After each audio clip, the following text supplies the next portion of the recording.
souhaite la bienvenue à Bordeaux.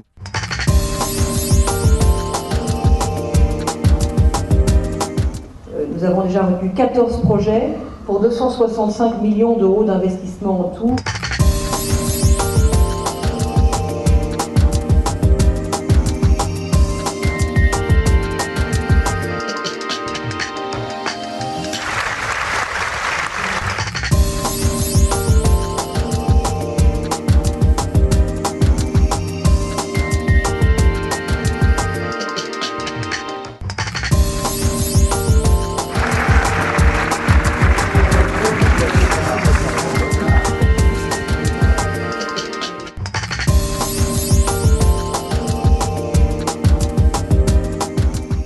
On a des dispositifs de gestion du risque, on a des politiques, mais elles sont un petit peu éparses.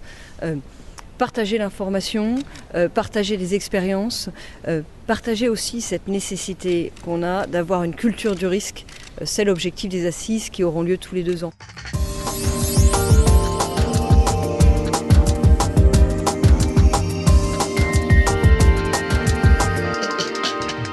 L'accélération des événements, la fréquence ou l'intensité des événements au niveau climatique fait qu'il y a quand même une accélération de la prise de conscience à la fois des élus et des populations.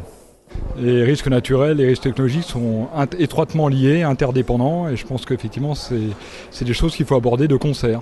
Je ne suis pas habituée à trop entendre parler du risque, donc pour moi c'était un peu une découverte et j'ai trouvé ça bien. Ouais.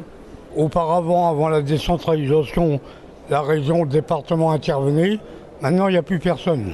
J'aimerais bien savoir comment l'État peut, en tant que puissance régalienne, élaborer tous ces plans d'exposition au risque en tenant compte des contraintes d'aménagement et d'urbanisme du territoire.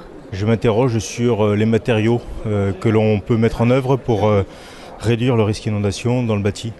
Donc je vais aller écouter, poser des questions, on va voir.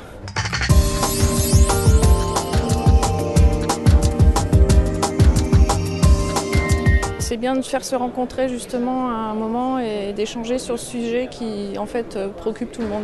Donc c'est très bien, voilà. Ce sont des ateliers effectivement très intéressants. La table ronde ce matin était très intéressante, ça permet de confronter pas mal de positions.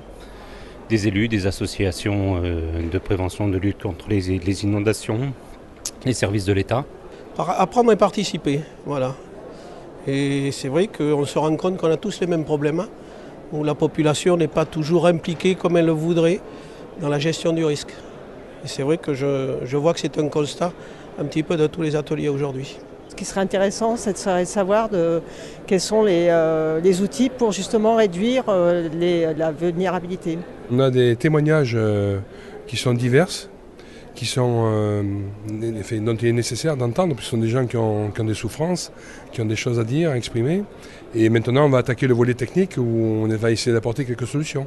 Je suis très agréablement surpris du nombre de participants et de leur qualité et vraiment de l'intérêt des débats. Et je pense que c'est une première, mais qu'il faudra renouveler ce type d'expérience parce que vraiment, avec le réchauffement climatique, dans des territoires comme l'Aquitaine, notamment autour de la Garonne et même sur la côte, il y a des mesures à prendre et donc il faut en prendre conscience. Et ces journées sont vraiment primordiales et c'est très bien qu'elles soient là et nous reviendrons.